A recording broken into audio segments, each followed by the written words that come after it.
Wie bist du vom Himmel herabgefallen, du Glanzstern, Sohn der Morgenröte? Wie bist du zu Boden geschmettert, du Überwältiger der Nationen?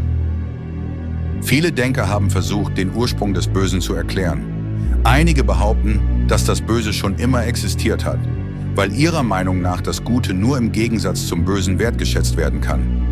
Andere glauben, dass die Welt vollkommen erschaffen wurde, aber das Böse irgendwie entstanden ist.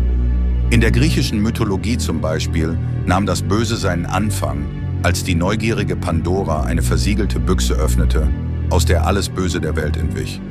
Dieser Mythos erklärt jedoch nicht den Ursprung des Bösen, das angeblich in dieser Büchse verborgen war. Im Gegensatz dazu lehrt die Bibel, dass unser liebender Gott allmächtig und vollkommen ist. Alles, was er tut, muss ebenfalls vollkommen sein, was auch die Art und Weise einschließt, wie er unsere Welt erschuf. Wie konnten dann das Böse und die Sünde in einer vollkommenen Welt auftauchen? Nach dem 1. Mose 3 brachte der Sündenfall von Adam und Eva Sünde, Übel und Tod hierher. Aber diese Antwort wirft ein anderes Problem auf.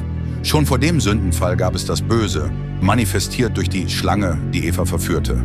Daher müssen wir sogar bis vor den Sündenfall zurückgehen, um die Quelle und den Ursprung des Bösen zu finden, das unser gegenwärtiges Dasein so sehr beherrscht und es manchmal ziemlich elend machen kann.